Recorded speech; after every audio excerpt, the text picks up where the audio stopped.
Welcome to today's episode of This Shit is Obviously a Cryopod. I mean, Synth Maxson. If you have not checked out my first episode yet, I recommend it. I lay down kind of my guidelines for the whole series. I'm not going to dwell on those a whole lot more. I'm just going to kind of play the game. So if you want to know what I'm all about and what this playthrough is all about, I recommend checking that out. Alright, let's watch some of this cinematic stuff.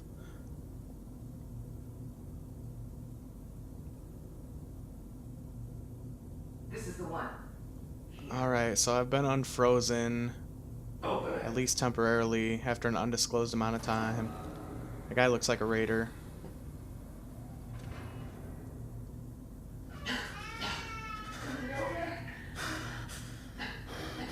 Are you okay? Almost. Everything's gonna be fine.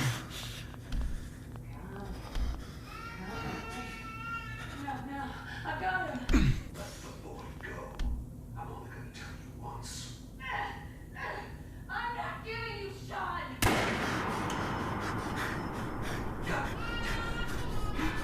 You know, I may have seen that like 5 or 6 times by now, but that doesn't mean it doesn't piss me off. Fuck out of here, Kellogg. And somehow I'm gonna survive yet another freezing.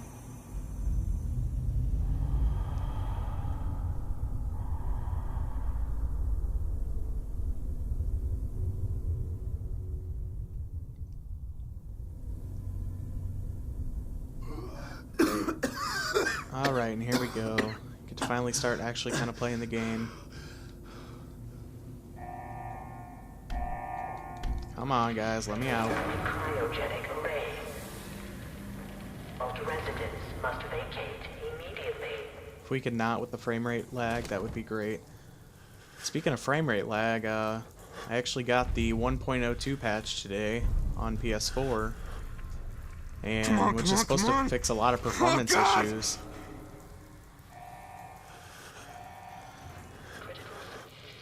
I'll find who did this, Get that wedding ring. and I'll get Sean back. Residents must vacate. I promise. Alright, let's get into some fun stuff. Where's my security baton at?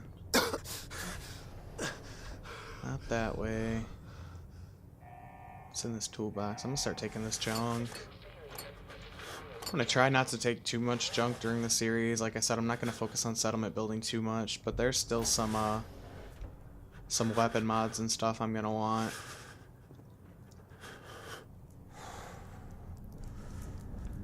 Here we go.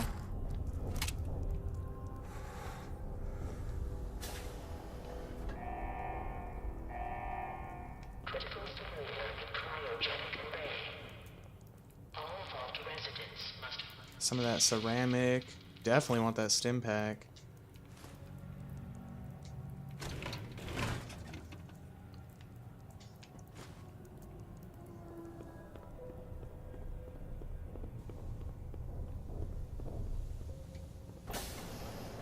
Alright, time to mess up some Radroaches.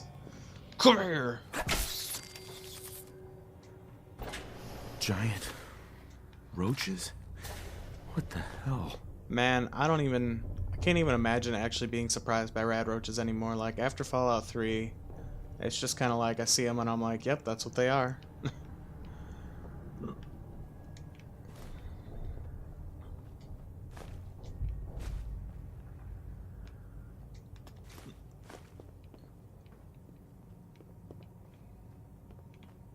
Alright, let's backtrack a tad. See if there's anything in these side areas. I checked that one.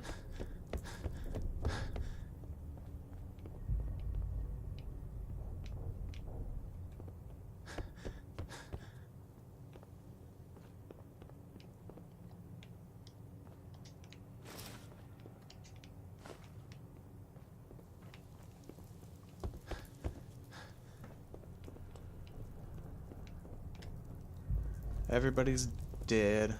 I don't need to check the terminal to find that out. And that's where I started. Alright, let's move forward. Man, I forgot what it's like to be a new player. This lack of action points is killing me. Grab another one of those, because why not? Might get to sell it. I don't want to go in there yet. That's right. Oh yeah, I checked this room. Let's go ahead then. Zap the Radroach. Don't zap me, please. Don't daze me, bro. Piss off, mate. Come here, you big fucker. What happened here? Where is everyone? Same.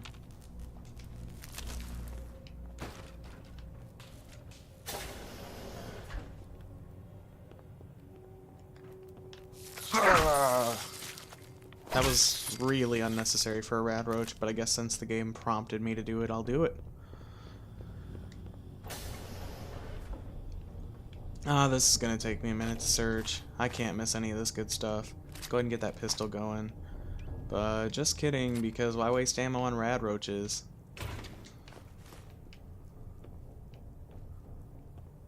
There are some exploits for the game, like the infinite caps thing with shopkeepers, and Is this all that's left? things like ways to max your special. I'm gonna go ahead and not use those at all. I randomly thought of that because there's also a way to get dog meat to fetch this gun out of the case before you're ever able to unlock a master lock, which I think is a little cheap. Plus, I'm not a huge fan of heavy guns, especially not the Cryolator. It's fun for what it is. Like, yeah, you can freeze people, and that kind of makes you a Batman villain, and I'm proud of you, but I'm going to use a real gun. Because even after you freeze them, you're still going to have to shoot them with something else. I'm really not going to use a gun on Radroaches.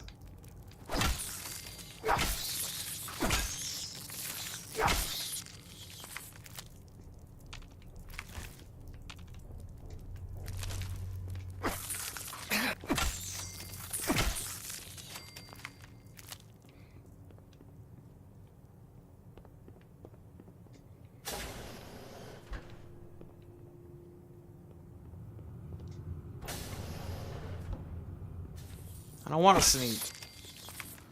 Nah, I'm kidding. I'm actually a really sneaky player.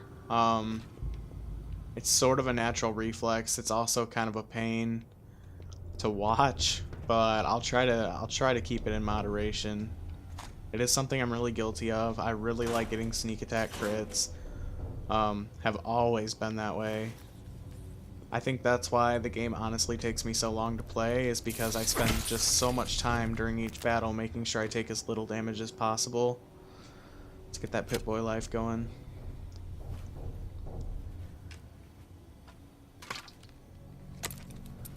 So I did get the Pit-Boy edition of the game, and although I'm not unhappy with my purchase, I do find that the Pit-Boy wasn't super functional for me. I was under the impression that the Pit-Boy would not pause the game in Fallout 4. Just like if you loot something without actually opening the container, how it doesn't pause. I was kind of hoping it would bring that sort of action to the game, which would have made the Pit-Boy much more viable, because then that would have been something I could have had open at all times. That way I wouldn't have had to cover up my live game screen with it, but it turns out the Pit-Boy actually does pause the game, just like Fallout 3, and as such I actually find it's easier to use the one in-game.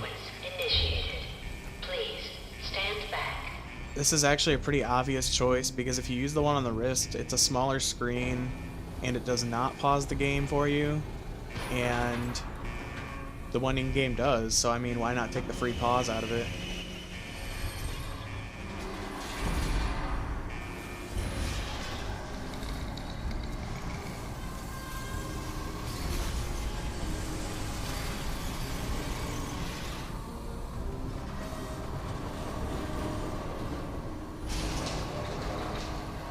Beam me up, Scotty.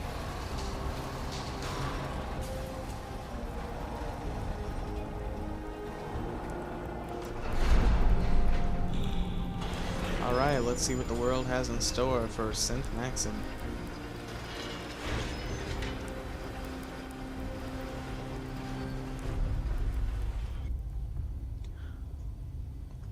And we're going to call that the end of an episode. I know it's kind of short, but I feel like once you get out of the vault, you get into the meat and potatoes of the game. So I think that's a great place to stop. Stay tuned for episode 3.